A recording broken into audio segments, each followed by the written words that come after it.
what we know today about sustainability will be different in 20 years' time, be different in 50 years' time. We can't envisage the types of tools and technologies that we might have in 50 years' time to tackle problems.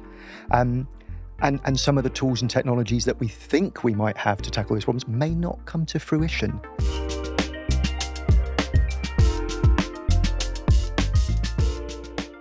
Hello, and welcome to Be Sustainable, where we turn complex ideas about sustainability into real-world solutions for the built environment. This is episode 0 in a series of podcasts, and what we're looking to do today is set the scene for the podcasts to come. This is a series that will be available on Apple, Spotify, and YouTube, so if you're interested in what we're talking about today, please do subscribe and listen. I have with me today Dr. Graeme Larsen, who is the Associate Dean for Sustainability here at UCEM, and also Dr. James Ritson, one of our senior academics with a background particularly in environment, sustainability and heritage. Thank you both for joining us today. I'm going to start just by reading out the Brundtland definition of sustainability, just to set the scene to a certain extent, and then I have one question. Knowing our previous conversations, this might be the only question I ask and leave the two of you to it, but we'll see how we go with this. So, the Brundtland definition of sustainability. Sustainability has broadly been defined as meeting the needs of the present without compromising the ability of future generations to meet their own needs. I think that's a useful starting point for us. Graeme, let me start off by asking you, what kind of society needs a sustainability movement? Thanks, Mike. I think it's interesting that we start with the Brundtland definition. Obviously, it's nearly 40 years old now, and there's a range of critiques we could take when looking at that definition. But to answer your question, what sort of society needs a sustainability movement? Unfortunately, it's a society that is built upon unsustainable ideas, that has enacted unsustainability over many years, and that's what we currently have, I'm afraid. Thanks, Graeme. I think most people tend to think of the environment when we're talking about sustainability. And particularly within the built environment, the industry where we spend most of our time, there are much wider implications. James, do you want to sort of start us off a little bit around some of the breadth of the issue? Thank you, Mike. I mean, the trouble about singular definitions is you're trying to encompass an incredibly complex and wide-ranging set of issues. Sustainability involves, there's the very basic triple bottom line, as it's referred to, as the environmental, the economic, and then the social and cultural, depending on the literature you're reading, definitions. But it actually goes broader than that. Even within those environmental issues, there are lots of different factors, from waste management to water usage, water consumption, water management, energy, and so forth. So one of the things that I think we've got to be very careful with when we're talking about sustainability is looking for very simple definitions and targets, and not understanding the complexity of what we're dealing with. Mm-hmm. And I think that's a really important one, because yes, you can say that the major factor, and it is a very important thing that we need to deal with, is the effects of climate change, and certainly, mitigating and reducing our carbon emissions and so forth.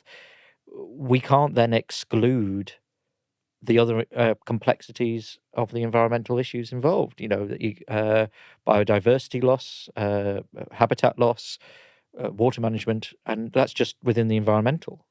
When we keep going further and further down these fields, and particularly into the much more difficult to measure areas, things like cultural identity, cultural suitability, and social suitability, and so forth, these things become incredibly complex, and they've all got to be in balance in some way. Mm-hmm. So I think one of the issues that we do have is we come up with very simplistic targets and very simplistic definitions of things to an immensely complex range of problems. Yeah. And it's something that we need to understand about this. This isn't something which is just easily solved by us just swapping our petrol cars for electric cars. There's a lot more stuff needs to happen in this field.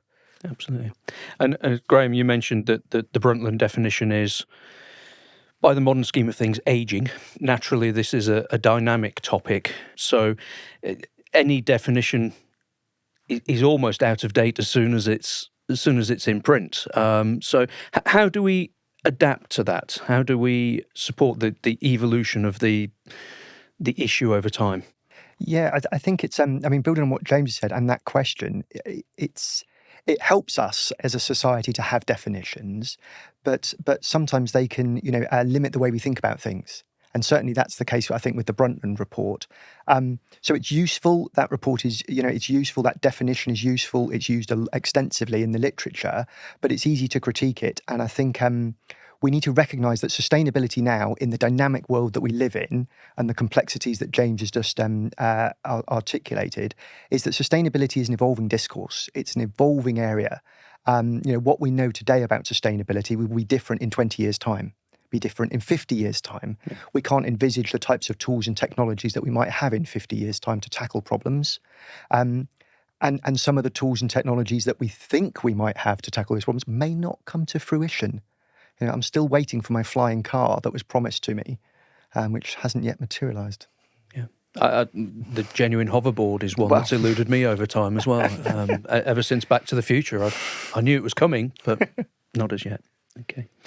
The context then is really important in this. What sustainability means to one man or one woman or one nation or even one continent can be hugely variable. Actually, on that, Mike, I think that's actually a really important one, that this is a varying issue around the world. And it is a very different context with this. And I think this is something that does need to be looked at, and particularly if we're taking the wider gamut of sustainability and sustainable development, there's a lot to be said. Well, if somebody is worrying about if they're going to get bombed tomorrow, or their children aren't going to have any food, or not going to get any education, the idea of worrying what the climate is like in 20 years down is a lot lower in their priorities. So there are wider challenges within that. And I think that you're right in saying it varies around the world, but I think it also varies person to person, depending on what agency and what license they've got to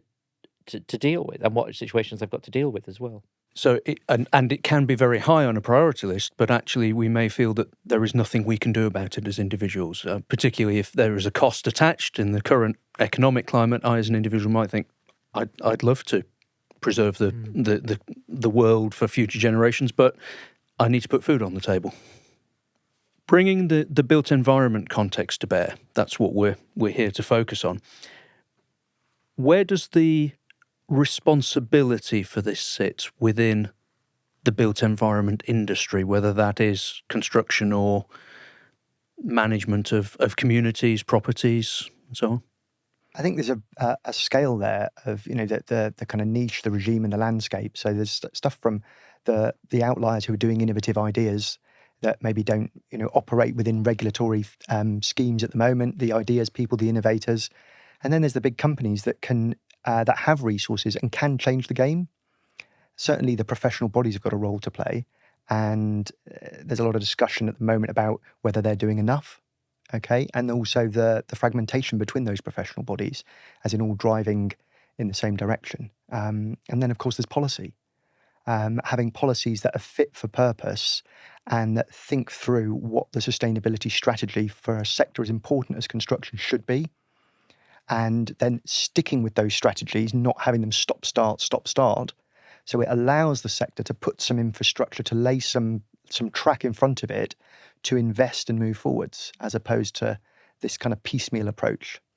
How far ahead should the horizon be in terms of this strategic planning? Strategic planning can be taken in a number of different ways, I think. There's the industrial strategic thinking, which I think as a sector we need, okay? And that's one thing. The sector is then servicing society. So it's servicing us trying to think about how we're going to build cities of the future. Mm-hmm. So they need a vision of how long they need to think about what that would look like. There's the infrastructure element that needs to come in, and the services that are needed for us to survive. So we metabolize things as a city, don't we? Mm. And we need to know how that's going to work in the future. And if it's going to take us 50 years to reach that vision, then that's the kind of time frame. As we know, though, from large infrastructure projects, which are often in the news, that can be somewhat of a challenge. not in part because of policy change. And James, your perspective particularly within your world of heritage and conservation, where's the horizon currently, do you think, in terms of where policy and regulation is helping us to think? I think there's a growing acceptance that the most sustainable building is a building that's already been built.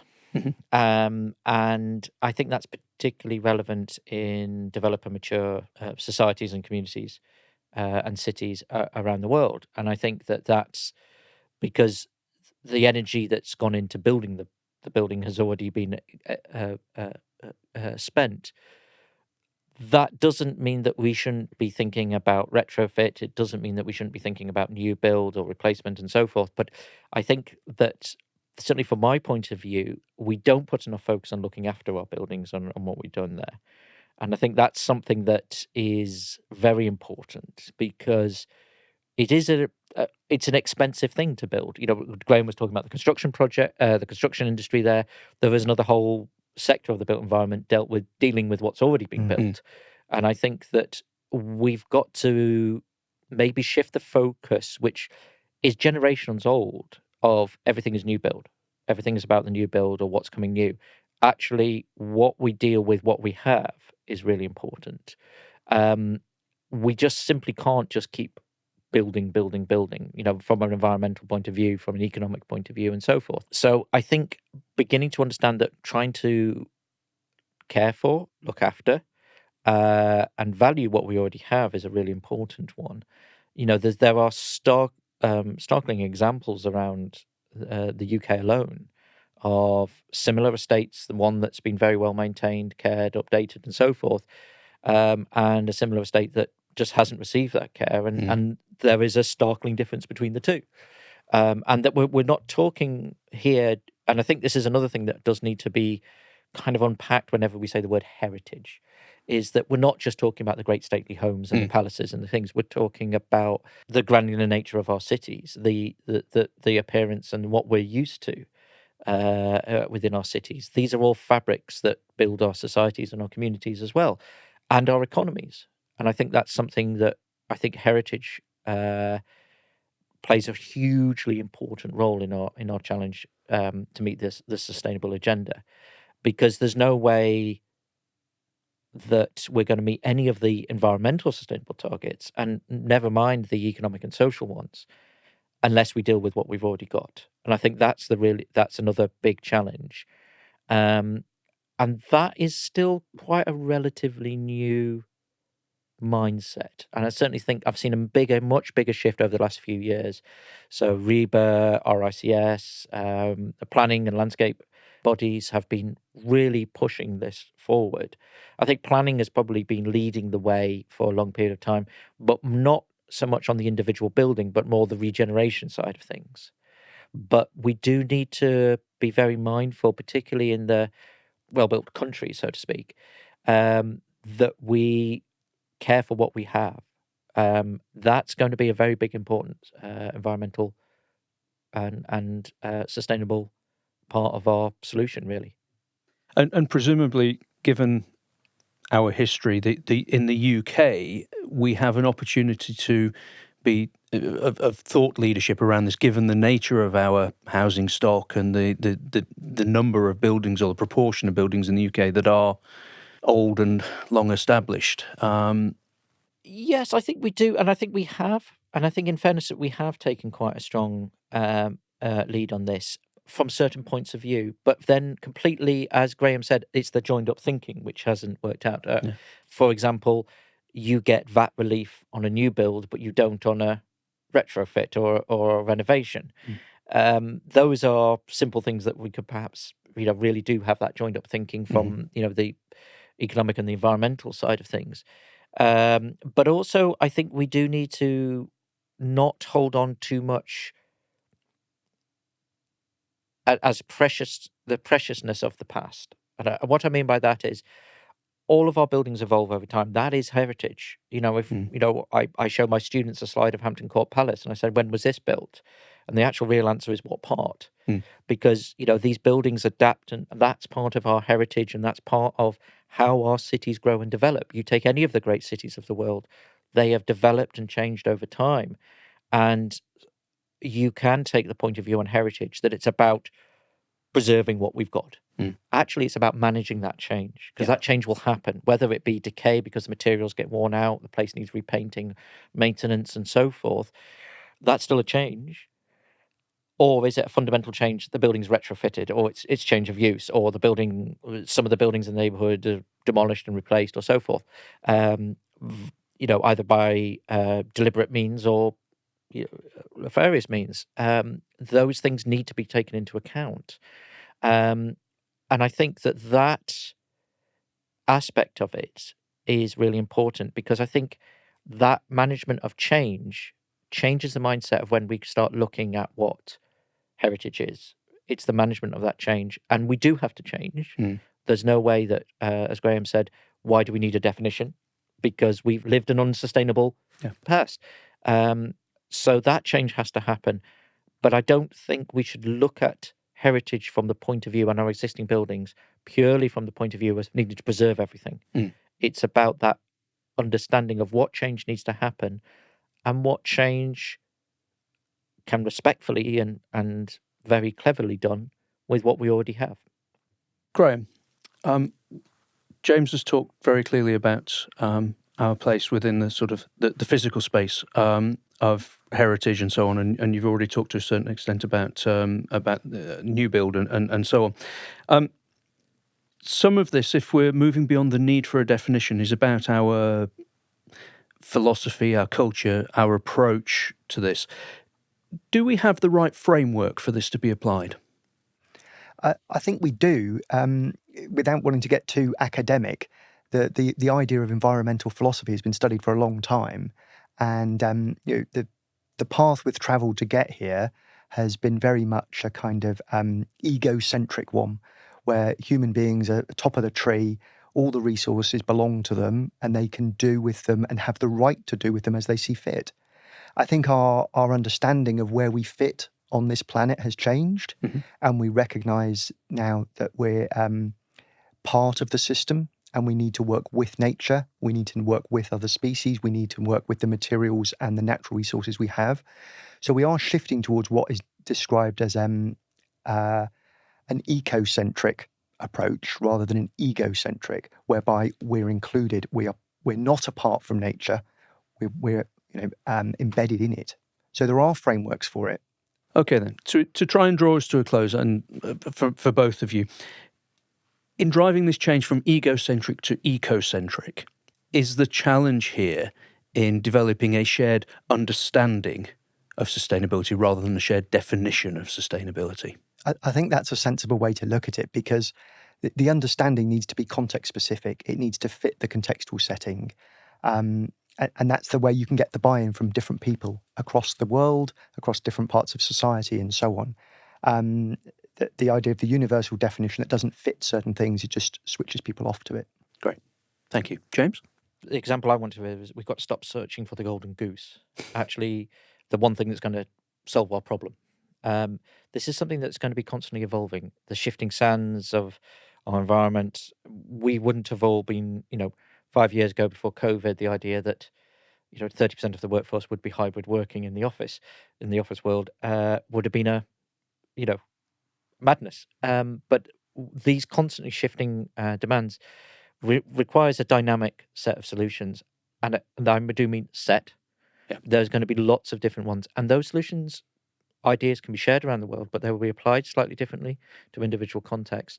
There won't be the one golden thing. And the complexity is that will change over time. And that complexity lends itself to a variety of solutions. Yeah. And some simple, some common sense, others will be incredibly complex.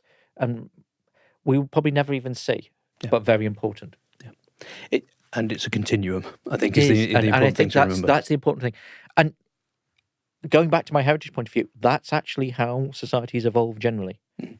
And I think that, we have faced major changes. There was a really great phrase that Graeme brought up in one of his lectures to the students, which was, it was very hard for somebody in Victorian times to imagine a world that transportation wasn't driven by horses.